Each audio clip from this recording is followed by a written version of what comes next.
Hi, my name is Patricia. I live in Manchester and I'm an interculturalist and linguist. I work as a self-employed translator, interpreter and bilingual assistant. And I am from Germany. I have also got another home, which is Portugal, where I lived for a while as well. And so my accent is definitely influenced by a variety of different factors. Firstly, by my first language background, which is German, obviously.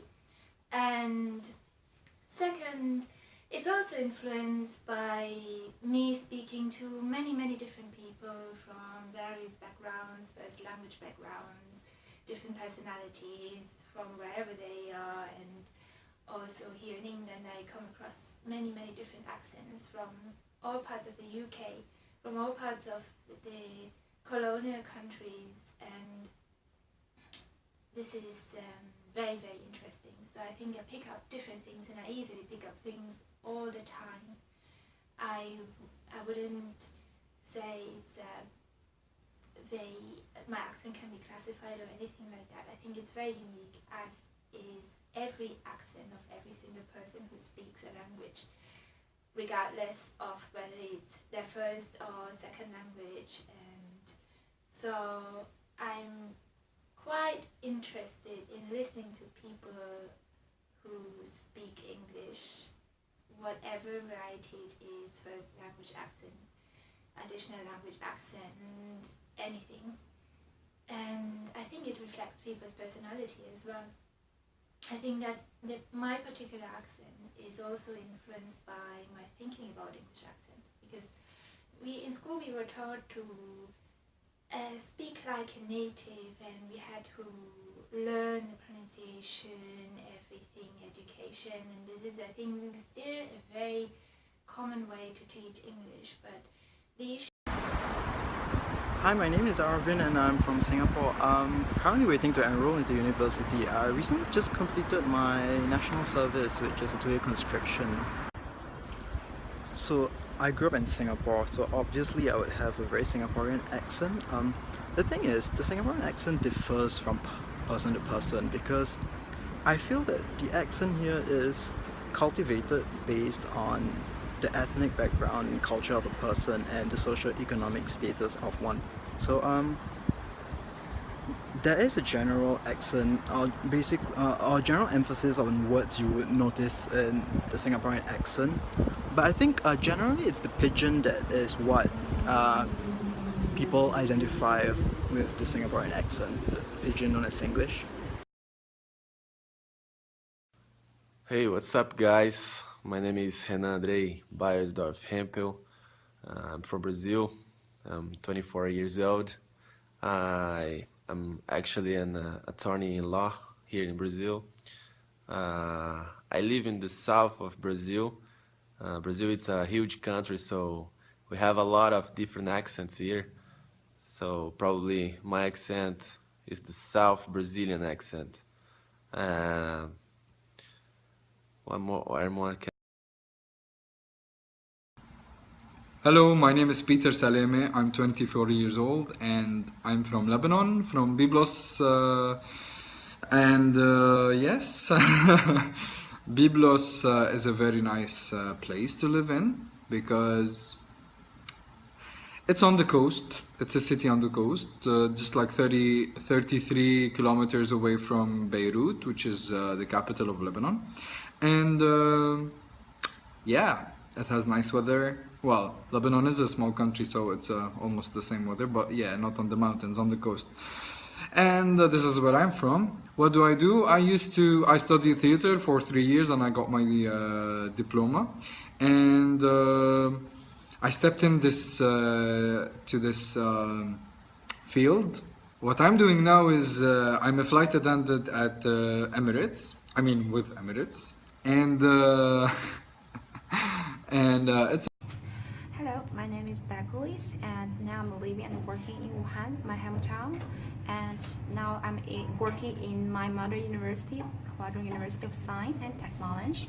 And now I work in the International Student Office and I deal with students coming from more than 40 countries, more than 200 of them. So I'm used to speaking to them with a lot of accents. So I'm exposed to diverse accents actually.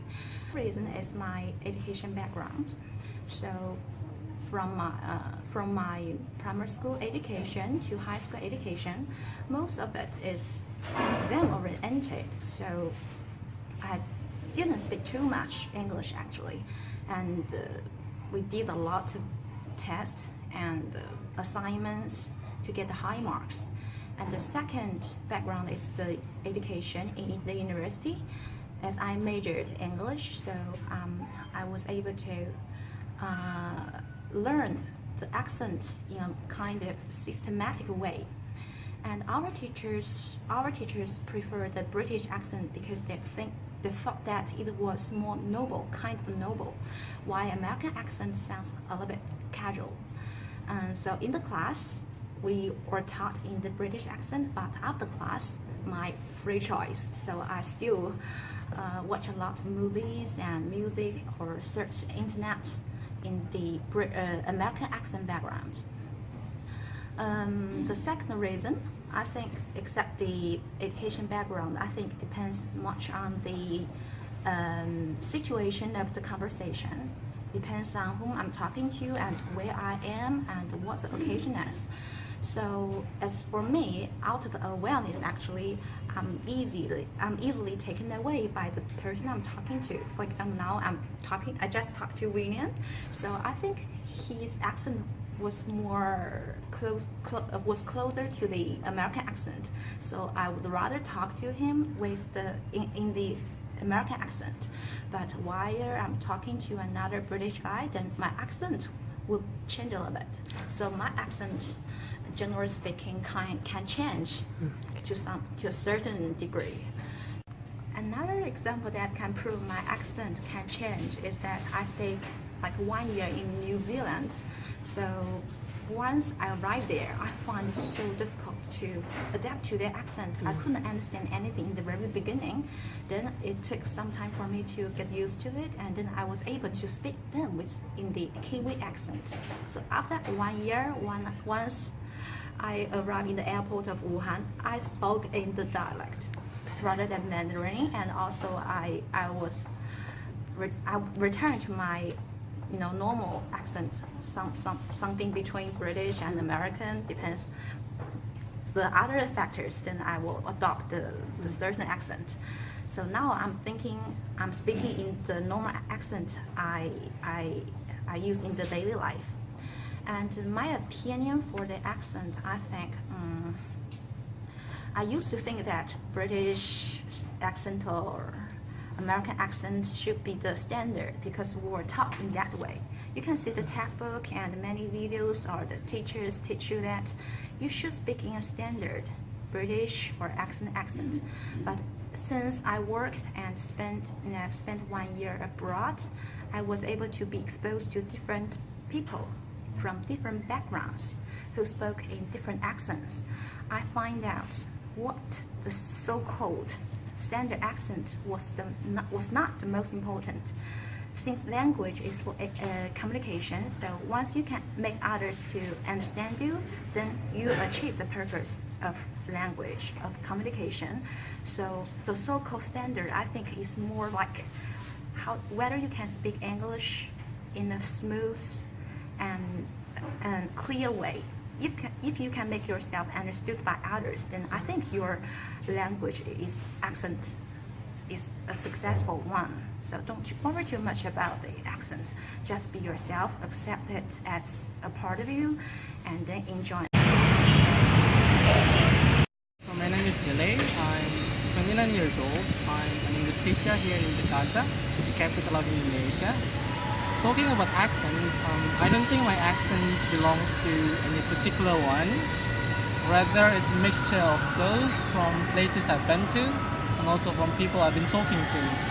I grew up in Tangerang, a sort of area near Jakarta, where I learned English for the first time. But back then, I don't think I had enough access to speaking English. to communicating with people whose first or even second language was English. We mostly learn grammar, vocabulary, English Indonesian translation, and vice versa. So I don't think my accent was developed at the time. When I had my first job, my coworkers were mostly Americans, English, and some Irish as well. I think that was the time when my accent was developed. Good afternoon, my name's Joel and I live here in the Australian capital, Canberra.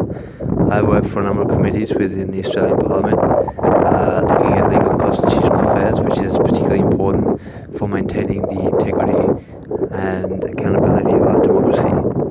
Here in Australia, we speak English as an official language. However, Australia has a quite distinct accent, which differentiates us from our British and American friends. Despite this, we speak the same English, which is recognised internationally. But Australia doesn't only have one accent or one language, but we're actually a nation based upon thousands of different languages and cultures and accents. And in fact, Aboriginal communities have hundreds of different cultural dialects and tribal languages which are still spoken today. The international and multicultural community, which makes up the Australian population, influences our language and our accent, as all of the different people that contribute to our society also contribute to our culture. Welcome to my balcony. My name is Bastien. I'm from France. I live now in Paris, but I was raised in west of France, in a city called Angers, not Angers. And as you can notice, my accent is really French, but to be honest, not that French compared to majority of French people, because actually I quite travel a lot during my life. I say my life, but I'm 28 years old, so I'm not that old. But I have to say that most of the money I earn go to the travels, to trips all over the world. So that's why I can say my accent is not that French. Because if I speak with a really French accent, it's more like that, you know what I mean. So yeah, I have to say, through my different trips all over the world, especially in Asia, I've been to 10 countries in Asia. I had, as a French people, I had to improve my English and to practice and to keep practicing. First, I like it, and second, I need it. Hi, my name is Marilyn. I'm from Hermosillo, Sonora, Mexico.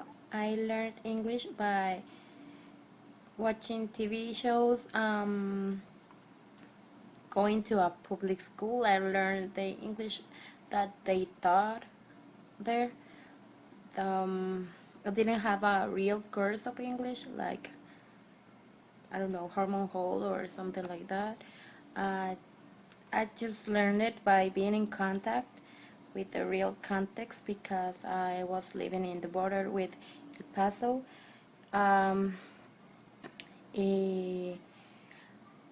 The things that I think that influenced my accent was that I was so in contact with the American culture that I tried to imitate it. Like if I were there all the time, like if I were always in contact with American people. But it was only because I was watching TV shows that speak American TV shows that speak like the American people supposed to be talking, and well, that thing influenced my accent, but my Mexican personality didn't got lost. We cannot say it like that.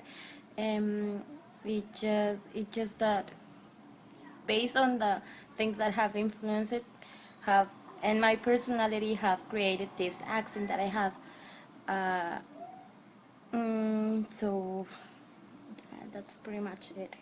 Thank you.